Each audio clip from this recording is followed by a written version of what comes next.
자, 이 새벽 제단 가운데 주신 하나님의 말씀 함께 보도록 하겠습니다. 오늘 주신 말씀은 사사기 17장 7절부터 13절까지입니다. 사사기 17장 7절로 13절입니다. 유다 가족에 속한 유다 베들레헴에 한 청년이 있었으니 그는 레위인으로서 거기서 거류하였더라. 그 사람이 거주할 곳을 찾고자 하여 그 성읍 유다 베들레헴을 떠나 가다가 에브라임 산지로 가서 미가의 집에 이르매 미가가 그에게 묻되 너는 어디서부터 오느냐 하니 그가 이르되 나는 유다 베들레헴의 레위인으로서 거류할 곳을 찾으러 가노라 하는지라. 미가가 그에게 이르되 내가 나와 함께 거주하며 나를 위하여 아버지와 제사장이 되라. 내가 해마다 은 열과 의복 한 벌과 먹을 것을 주리라 하므로 그 레위인이 들어갔더라. 그 레위인이 그 사람과 함께 거주하기를 만족하게 생각했으니 이는 그 청년이 미가의 아들 중 하나같이 됨이라. 미가가 그 레위인을 거룩하게 구별하며 그 청년이 미가의 제사장이 되어 그 집에 있었더라. 이에 미가가 이르되 레위인이 내 제사장이 되었으니 이제 여호와께서 내게 복 주실 줄을 아노라 하니라. 아멘. 자, 오늘 우리에게 주신 이 말씀을 가지고 내 제사장이 되었으니 라는 제목으로 말씀을 나누고자 합니다. 오늘 제가 이 말씀 제목을 따온 것은 우리가 아까 읽었던 본문 맨 마지막 13절 말씀에 이에 미가가 이르되 레위인이 내 제사장이 되었으니 이제 여호와께서 내게 복 주실 줄을 아노라 하니라 라는 구절 안에 있는 말씀을 가져왔습니다. 오늘 본문에 우리가 방금 보신 것처럼 이 한 청년이 미가의 그 집에 들어가서 그가 그 미가 집안의 이 제사장이 되었다라는 거죠. 그 레위인 청년은 원래 유다 베들레헴에 살고 있었는데 그가 우리가 알고 있는 것처럼 여러분 이스라엘 백성들이 그 지파별로 가나안 땅을 분배받을 때에 유다 지파가 분배받은 그 땅과 이 에브라임 산지, 그러니까 이 에브라임 지파가 분배받은 그 땅은 상당히 거리가 있거든요. 완전 남쪽과 북쪽 쪽 아닙니까, 그죠? 상당한 거리가 있는데, 그리고 또 레위인들은 원래 각각의 그 지파 안에서 땅을 따로 갖질 못하기 때문에 그 지파에서 주는 그 땅을 받아서 거기서 살도록 또 돼 있죠. 근데 오늘 본문에 보면은 이 레위인 청년이 자기가 살고 있는 지역을 떠나서 에브라임 그 산지까지 올라간 것을 보게 됩니다.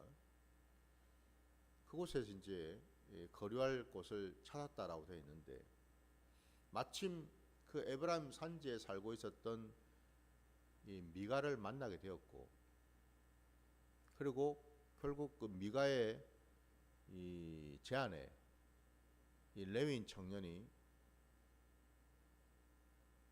승낙을 해서 결국 그 집안에 들어가서 마치 본문에 나온 것처럼 미가의 아들들 중에 하나가 되었다라고 되어 있습니다. 오늘 우리가 함께 읽은 이 본문을 보게 되면은 레위인은 여러분 우리가 잘 아는 것처럼 이스라엘의 그 12지파 중에서도 특별히 하나님께서 이 레위 지파를 들어쓰셔서 그들로 하여금 하나님을 예배하는 이 제사를 드리는 그 일들을 수종들도록 붙으셨죠. 다른 지파들은 할 수가 없어요. 오직 이 레위 지파에서만 제사장이 나오고, 그리고 그 성막이나 혹은 성전에서 이 제사를 수종될 수 있도록 하나님은 허락을 하셨습니다. 그러면 우리가 아는 대로 이 레위인은, 그리고 그가 받은 어떤 직분이나 받은 어떤 그 사명은 누구를 위해서 감당을 해야 되는가? 그러니까 그 레위 지파를 세운 분이 누구이시고, 또 그들로 하여금 제사를 수종될 수 있도록 허락하신 이가 누구신가라고 할 때에 바로 하나님이시죠. 여호와 하나님께서 그리 하셨어요.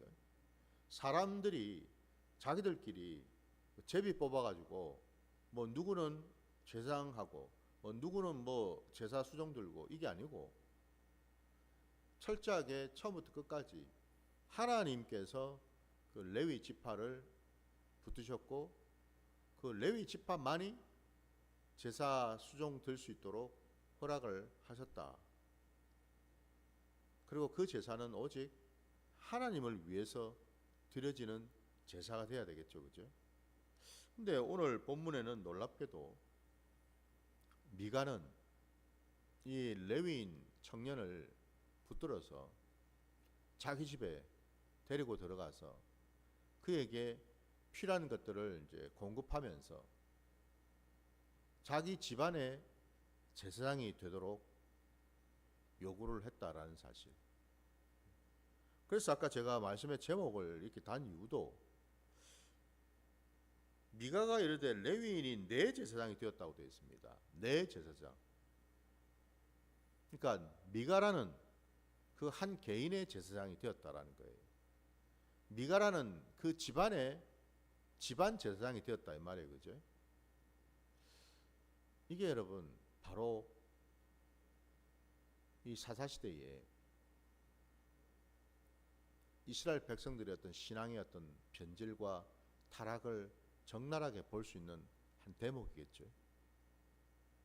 어제 우리가 말씀에서 본 것처럼 이 시대에는 왕이 없었기 때문에 각자 자기 소견에 옳은 대로 행했던 시대이다 보니 이 미가는 제사장까지도 자기 소견에 옳은 대로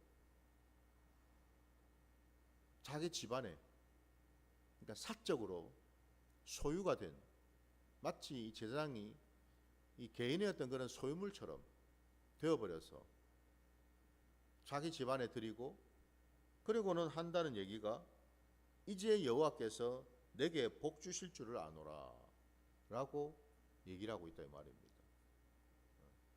정말 여호와께서 복을 주실까? 이 일을 기뻐 받으실까? 우리가 조금만 생각해 봐도 정반대라는 것을 우리가 알 수가 있어요. 우리 말씀을 한번 좀 찾아볼게요. 우리 출애굽기로 가셔서 출애굽기 28장입니다.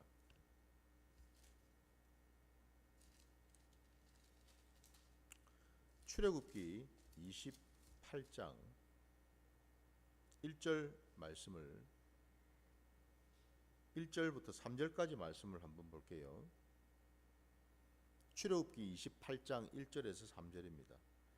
너는 이스라엘 자손 중 내 형 아론과 그의 아들들 곧 아론과 아론의 아들들 나답과 아비와 엘라살과 이다말을 그와 함께 내게로 나오게 하여 나를 섬기는 제사장 직분을 행하게 하되, 내 형 아론을 위하여 거룩한 옷을 지어 영화롭고 아름답게 할지니 너는 무릇 마음에 지혜 있는 모든 자 곧 내가 지혜로운 영으로 채운 자들에게 말하여 아론의 옷을 지어 그를 거룩하게 하여 내게 제사장 직분을 행하게 하라.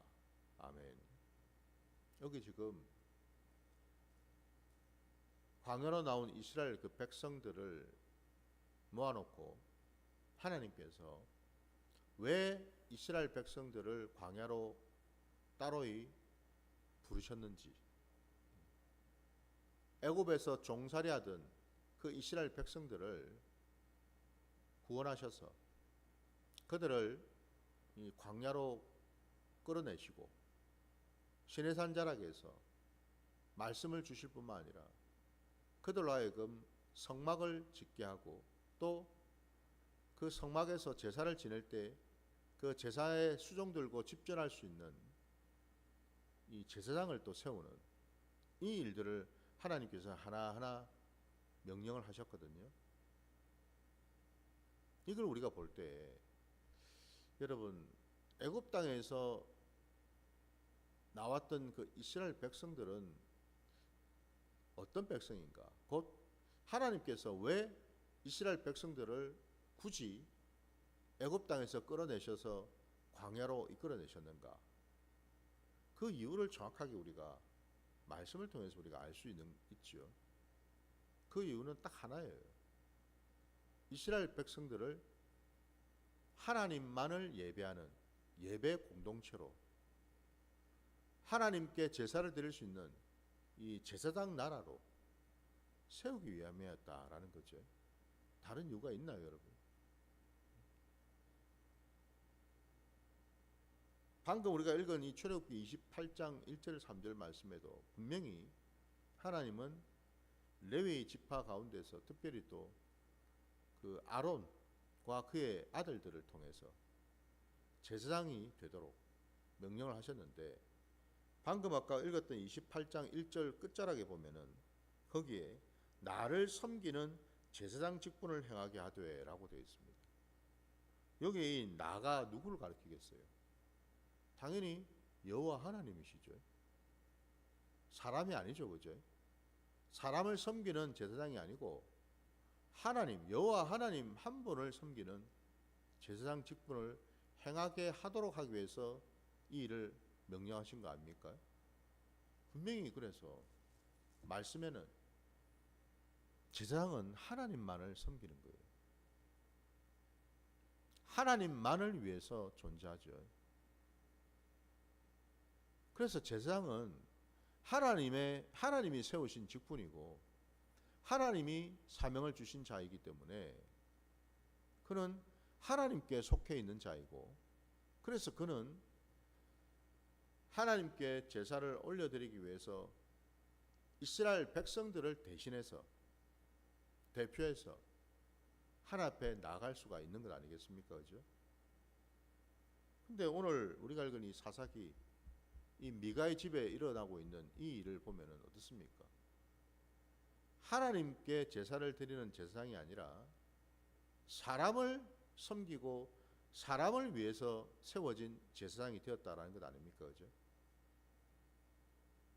여기에서 우리는 신앙의 변질과 신앙의 타락을 적나라하게 보게 된다라는 거죠.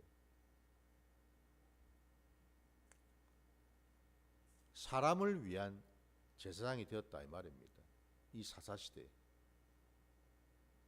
그러니 광야로 나왔다가 다시금 가나안 땅으로 들어가게 된 그 이스라엘 백성들이 참 놀랍게도 하나님께서 약속하신 젖과 꿀이 흐르는 그 땅에 들어가서 그들은 결국 변질이 되어 버렸습니다.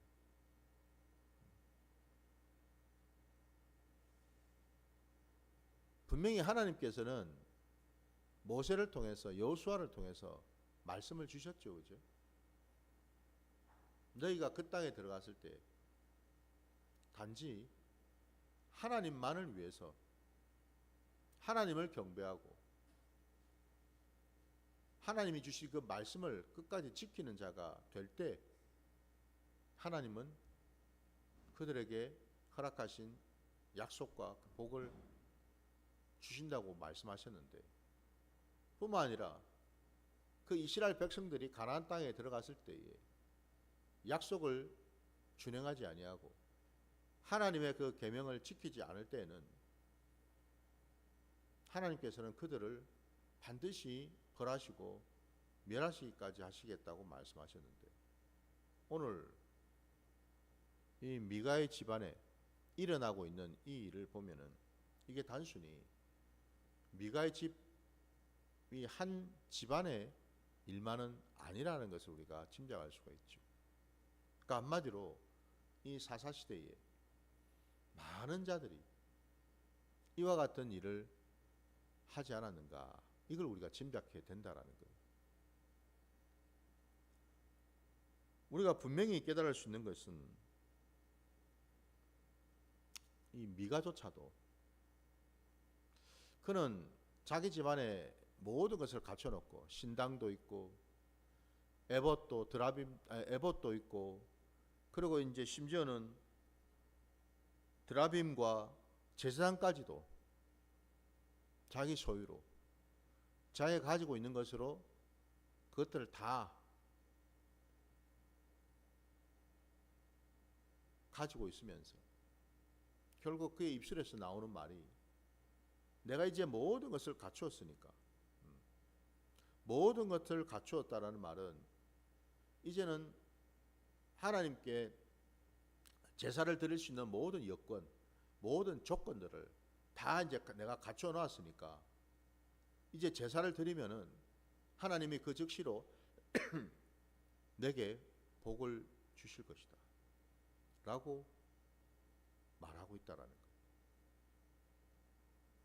그러니까 한마디로 이 시대에 이 미가는 복에 대한 개념조차도 변질이 된 상태로 가지고 있었다라는 거죠. 그러니까 이 미가가 생각하는 복은 한마디로 내가 열심히 일 품고 열심히 내가 수고하고 헌신하고 애를 쓰면은 거기에 보상으로 응당한 대가를 하나님이 지불해 줄 것이다.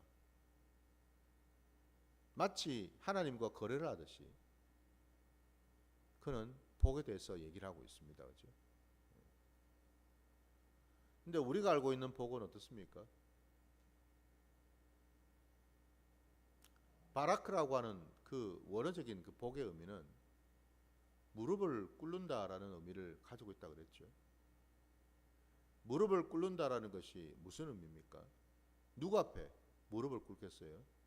당연히 여호와 하나님 앞에 사람이 무릎을 꿇을 때 비로소 하나님께서는 그 무릎 꿇은 그 자를 바라보시고 그에게 복을 주시는데, 무릎을 꿇는다라는 것은 뭐예요?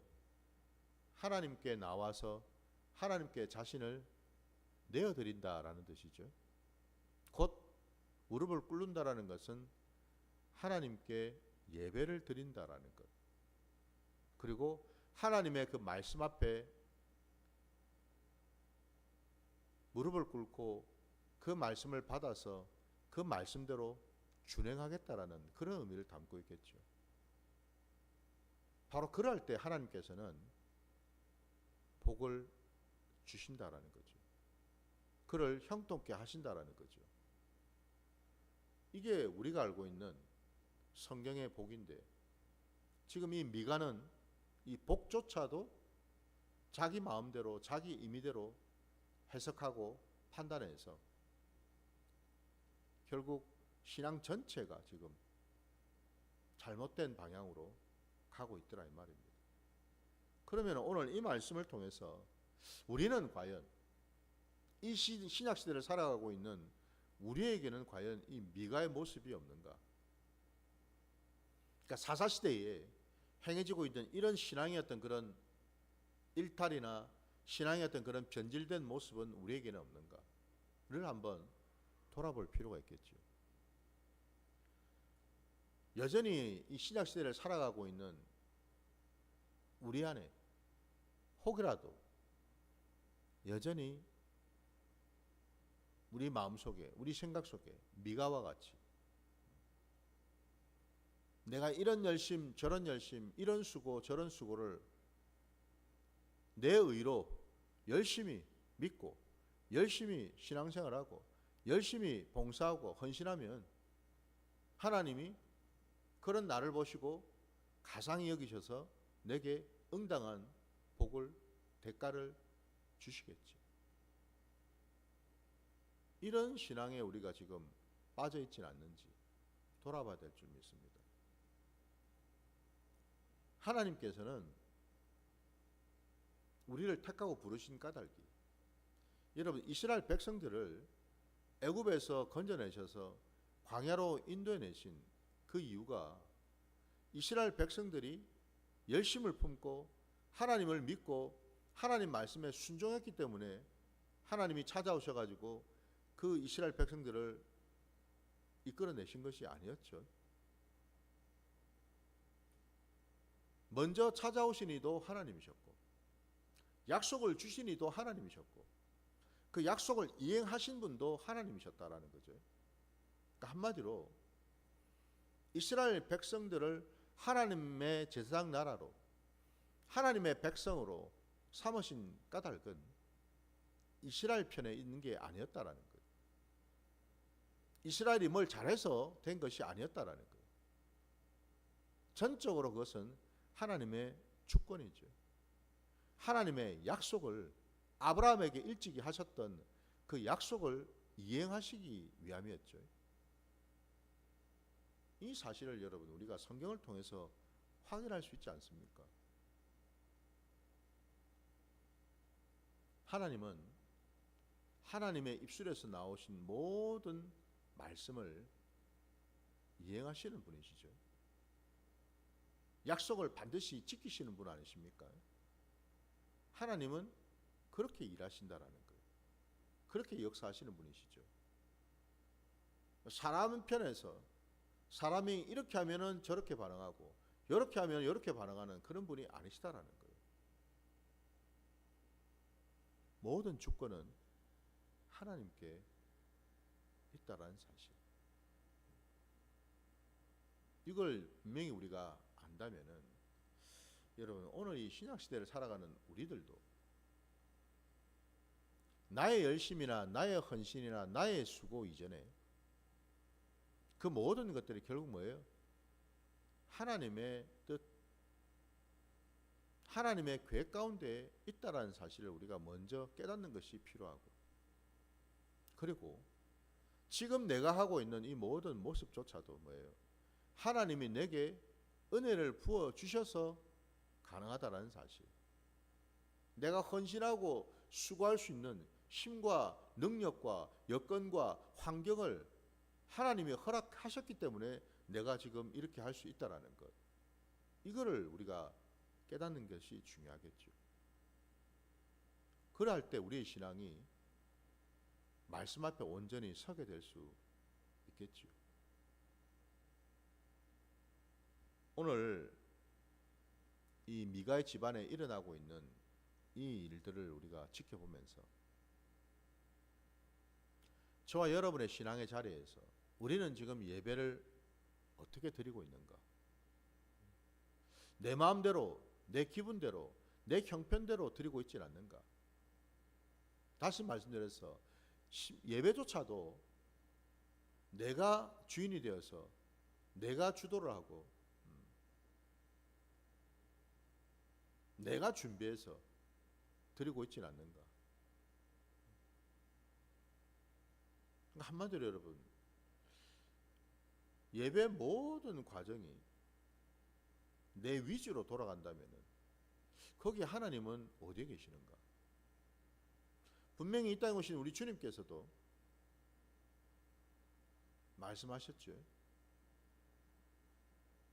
예배는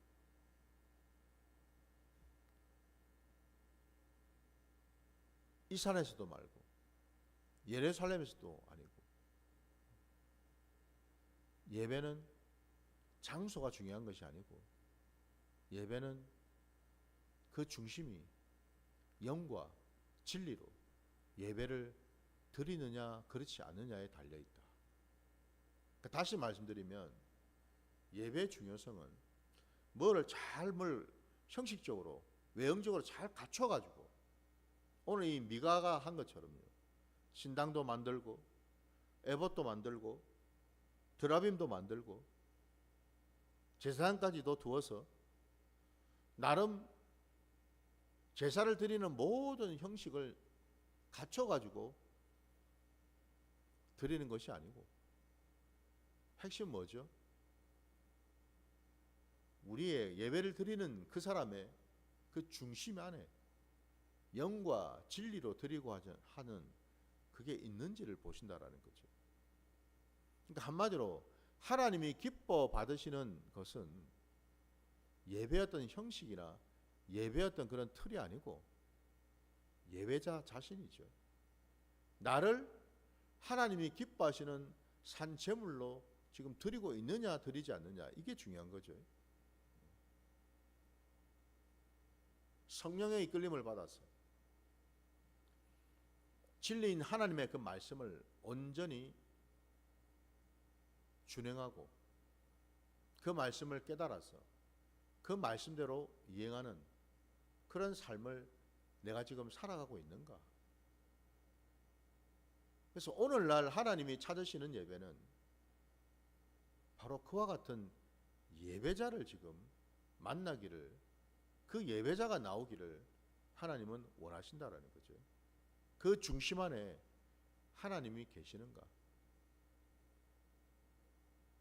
하나님을 기뻐하고 하나님께 감사하고 하나님께 온전히 나를 올려드릴 수 있는 그런 자인가? 이게 하나님이 보시는 제사의 모습이죠. 우리가 잘 알고 있는 것처럼 창세기 여러분, 가인과 아벨의 그 예배를 우리가 보면 알지 않습니까? 두 사람 다 여러분 겉으로 볼 때는 나름 열심히 준비해서 열심히 제사에 드려질 예물을 준비했잖아요. 나름 열심히 형식을 갖췄어요. 근데 결과는 어떻습니까? 하나님은 가인의 제사는 받지 않으셨고 아벨의 제사만 받으셨죠. 이유가 뭐였습니까? 말씀에는 분명히 예배의 형식, 제사의 예물 때문에 그리 하신 게 아니라 가인의 그 중심, 가인의 그 심령, 바로 그것 때문에 하나님은 가인의 제사를 거부하신 거죠. 가인은 하나님 앞에 나올 때에 그 안에 죄 문제가 있었어요. 그 죄를 다스리지를 못했고 그 죄를 가지고서 하나님 앞에 나왔기 때문에 하나님이 받으실 수가 없어요. 그 말인즉슨 하나님이 정작 받으시려고 하는 것은 가인이나 아벨이 예물로 가져왔던 그것이 아니라, 여러분, 무슨 뭐 농사 지어 가지고 가져온 이 수확물이나 짐승을 잡아서 가져온 그런 재물이나 이게 아니고 하나님이 눈여겨보시고 받으시는 것은 그 예배를 드리러 나온 그자, 그자의 중심, 그자의 심령을 여호와 하나님은 보신다라는 사실이죠. 이게 예배의 본질 아닙니까, 여러분? 그러니까 예배의 어떤 여러분 프로그램이나 예배의 어떤 그런 순서나 이게 아니고 예배의 본질은 예배를 드리러 나온 그 예배자의 그 중심이 있다라는 사실. 예배자를 보신다라는 거예요. 예배자를 보신다. 찬양을 드리든 기도를 하든 뭘 하든지 간에 여러분, 하나님은 중심을 담아서 찬양을 하는지 그 중심을 담아서 기도를 드리고 있는지, 그리고 그 찬양과 기도가 정말 하나님을 경외하고 하나님께 감사하고 기뻐하는 그 마음으로 드리고 있는지, 그걸 원하신다라는 거죠. 이게 오늘날 이 신약 시대에 우리가 드려야 될 참 예배가 될 줄 믿습니다. 그러니 여러분, 이 미가의 집안에 이게 무너졌고 이게 없으니 아무리 여러분 신당을 차려놓고 에봇을, 드라빔을, 심지어는 제사장까지 둔들 여러분, 그게 온전한 예배가 제사가 될 수 있겠냐 이 말입니다. 온전한 제사를 드리지를 못하는데 무슨 하나님의 복을 받겠냐 이 말이죠, 여러분. 핵심은 오늘 말씀의 결론은 이거죠. 저도 여러분도 우리가 하나님의 복을 받기를 원하지 않습니까? 그 복 받을 수 있는 중요한 비결을 지금, 그 비밀을 지금 우리가 나누고 있지 않습니까? 그건 다름이 아니라 나의 중심을 올려드리는 예배라는 거죠. 예배가 살아나야 되고, 예배가 회복돼야 되고, 예배가 온전해질 때 비로소 복이 임한다라는 거죠. 바로 그 예배를 드리기 위해서 우리가 해야 될 것은 우리의 심령을 날마다 갈아엎어야죠. 우리의 심령을 갈아엎어서 우리가 정말 하나님 보시기에 아름다운 심령인지, 하나님이 기뻐 받으실 수 있는 심령인지를 돌아봐야 되겠죠. 바로 이 일을 우리가 날마다 해야 될 줄 믿습니다. 범사에 우리는 이제 예배자가 되었잖아요. 삶이 곧 예배라고 말씀하지 않습니까? 특정한 한 날만, 주일에만 나와서 드리는 예배가 아니고, 여러분, 우리의 모든 범사의 일상 속에서 드려지는 예배, 하나님이 눈여겨보시고 받으시는 예배가 바로 여기에 있다는 거죠. 내 말하는 것, 평소에 생각하는 것, 평소에 행동하는 것, 이 하나하나가 바로 예배자가 드리는 예배라는 거죠. 이 사실을 저와 여러분이 깨달아서 이제는 예배 본질을 회복해야 되는 줄 믿습니다. 예배가 뭔지를 제대로 깨달아서 참 예배를 드릴 수 있는 저와 여러분이 되시기를 주의 이름으로 축원합니다.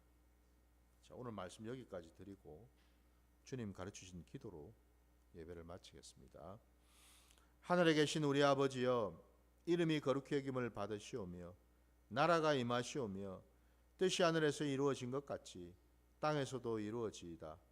오늘 우리에게 일용할 양식을 주시옵고 우리가 우리에게 죄 지은 자를 사하여 준 것 같이 우리 죄를 사하여 주시옵고 우리를 시험에 들게 하지 마시옵고 다만 악에서 구하시옵소서.